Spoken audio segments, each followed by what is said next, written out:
चंद्रशेखर जाट जिंदाबाद। आज के चंद्रशेखर आजाद जय भीम। जय भीम।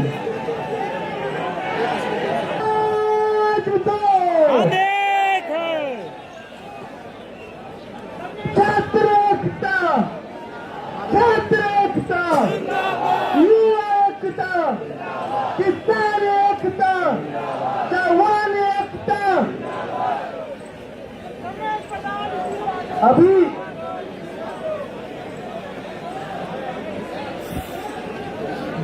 जो लोग चंद्रशेखर भाई के साथ अंदर आए हैं उन लोगों से अनुरोध है कि यहाँ कोई भी नहीं खड़ा रहेगा, आप लोग सामने आए।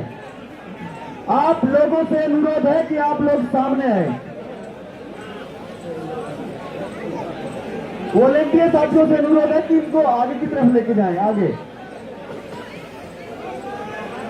पूरा तबाही मचा देना भाई। दोस्तों आपसे अनुरोध है कि धक्का मुक्की ना करें, आप वहाँ पे यार चेहरा दिखने इतनी जगह नहीं है अंदर कि आप सब लोग आ सकते हैं। आप लोग रिक्वेस्ट है। अरे भाई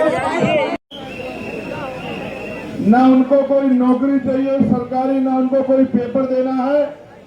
और अगर वो अपनी जान को दांव पे लगा के यहाँ बैठे हैं और हटाए से नहीं हट रहे, इस बात का इंकलाब है, इस बात की चेतावनी हुकूमत को कि अब ज्यादा दिन तक उनकी डिक्टेटरशिप चलने वाली नहीं, उनको फैसला लेना पड़ेगा।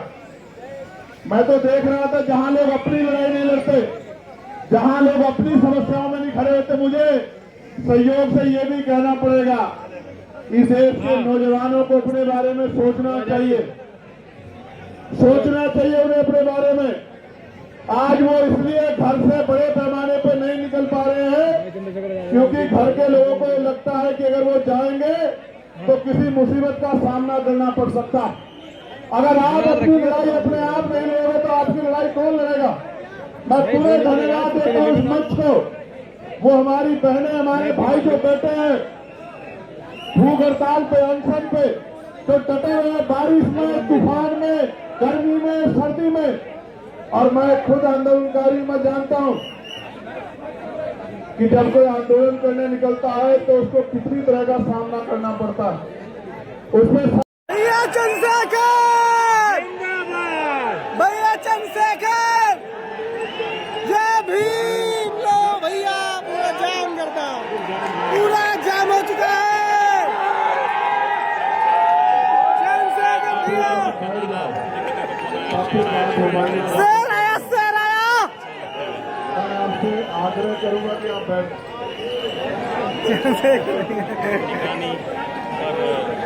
कितने सांसद आए पता नहीं चल रही है, दिलायत पता चल रही है। पूरा भाई जंतर मंतर पूरा जाम हो चुका है। दोस्तों देख सकते हैं आप, इधर हम लोग हैं, पूरा जाम है। चंद्रशेखर भाई साहब को देख सकते हैं आप लोग। आप लोग अगर चंद्रभाई के साथ है, सोनम से प्यार करते हैं तो आप लोग इस तरह का परिचय देंगे, आप लोग बैठेंगे और इनकी बात सुनेंगे। आंदोलन से बना है ये देश, आंदोलन से आगे बढ़ा है।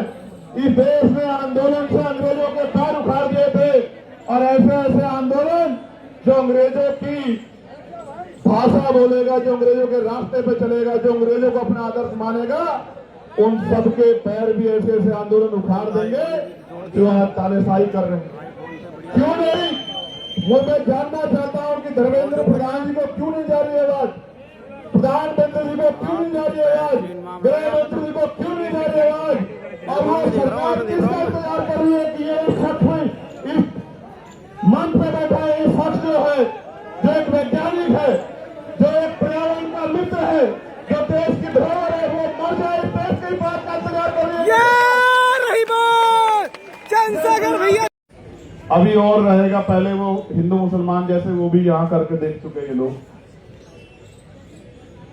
धर्म विरोधी सब कुछ करके। लेकिन सवाल ये है, ये लड़ किसके लिए रहे? इनमें से कौन सा ऐसा जिसका पेपर लीक हुआ?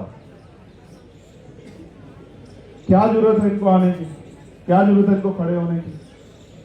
इनके घर वालों को डर नहीं लगता क्या? उनकी जान कीमती नहीं है क्या वो आपके लिए लड़ते लड़ते शहीद हो जाए? तो कि कुछ कौन सा यहाँ पत्थर फेंक या कोई भीड़ आके इस आंदोलन में हिंसा कर दे, ये आंदोलन बर्बाद हो जाए। मैं अपने साथियों को बहुत सचेत होकर चलाने की आवश्यकता है। अब तक जैसे आपने चलाया, आपकी बहादुरी को हम लोग सलाम करते हैं। अब तक जैसे आपने चलाया, मैं आपकी बहादुरी को सलाम करता हूँ। और मैंने देखा इस तरपाल के लिए पैर पकड़ने पड़े भाई। हाँ भैया, यस यस इस यस। तरपाल के लिए पैर पकड़ने पड़े यहाँ रुकने के लिए। लास्ट बार पहलवान बेटियों का आंदोलन हुआ था यहाँ, मेरे आज भी याद है, जब ये आंदोलन लंबा चला था। उसके बाद ये दूसरा आंदोलन, और कहा गया मुझसे भी कल इन्होंने कहा इनकी टीम ने कि भैया 20 तारीख को कूच करेंगे हम लोग। 20 को ही करोगे पक्का?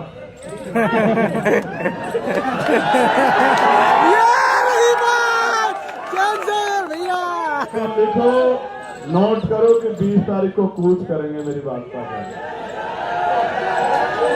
मैं 20 तारीख को आता, मेरा भरोसा करो, मैं 20 तारीख को आता। मैंने किसी को कहा भी नहीं आने के लिए, आप जानते हो, मैंने किसी से नहीं कहा कि आ जाओ, लेकिन अपने अधिकारों की रक्षा करने की चाहत है, तब तक थोड़ा ही कुछ बदलने वाला। तब तक तो ऐसे कितने शासक आएंगे, कितने धूल चाटेंगे, कितने जाएंगे। कौन परमानेंट है यहाँ? कोई नहीं।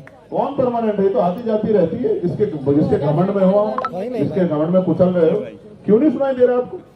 17 दिन में नहीं सुनाई दिया। मुझे तो ऐसा लगता है हुकूमत इंतजार कर रही है कि इनको कुछ हो जाए, क्योंकि देश के लोग 2-3 दिन जागेंगे, उसके बाद फिर सो जाएंगे, और बाकी काम जो है हमारा महान मीडिया कर देगा। मैं तो समझता हूँ सरकार के आधार पे, क्योंकि मैंने तो अपनी आंखों से देखा किसानों के आंदोलन को। 13 महीने सड़कों पे, उन पे चलती हुई लाठियां, उनका बहता हुआ खून की सहारतें मैंने अपनी आंखों से देखी, और एक शब्द नहीं कह पाए देश के प्रधानमंत्री उनके लिए।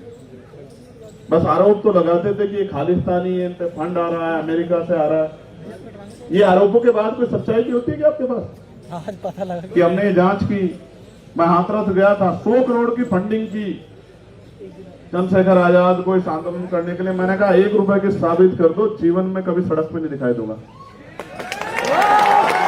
और नहीं साबित कर पाओ तो माफी मांगना मुख्यमंत्री जी। कुछ भी नहीं, इतने निष्ठुर लोगों ने आरोप लगाया, उसके बाद कुछ भी नहीं, फिर सुबह शाम कोई। इसलिए आपसे कह रहा हूं, कहा कि जाओ उनसे कहो कि वो अनशन त्याग दे। देश को उनकी जरूरत है, युवाओं को उनकी जरूरत है। और इन्होंने कहा कि वो तो नहीं मान रहे। मैंने इनसे कहा मेरा संदेश देना कि उनका भाई इनसे कह रहा है कि त्याग दो। तो संदेश ये आया कि नहीं, वो नहीं छोड़ रहे अनशन। तो मैं आज इनसे नहीं कहूंगा अनशन छोड़ो, मैं बिल्कुल नहीं कहूंगा। मेरे आज भी याद है जब शहीद आजम सरदार भगत सिंह जेल में थे, उनके पिताजी चले गए एप्लीकेशन लेके अंग्रेजों के पास कि इनकी सजा माफ कर दी जाए। तो मुझे याद है शहीद आजम सरदार भगत सिंह जी के वो सब अपने पिता से जब उन्होंने कहा कि आज आपने मेरी पीठ में छुरा घोंपा है, इनके खिलाफ मैं लड़ रहा हूं, आपने उनके आगे कमजोर होने का काम किया। आज आपने मेरे आंदोलन को कमजोर किया, मेरे संघर्ष को कमजोर किया। तो मैं लड़ने वाला व्यक्ति हूं, मैं इनका संघर्ष कमजोर नहीं करूंगा। अगर इनको कुछ होगा तो इसका खामियाजा इस सरकार को भुगतना पड़ेगा। मेरी बात को आप याद रखें, भुगतना पड़ेगा। ये बनाने की जरूरत नहीं है।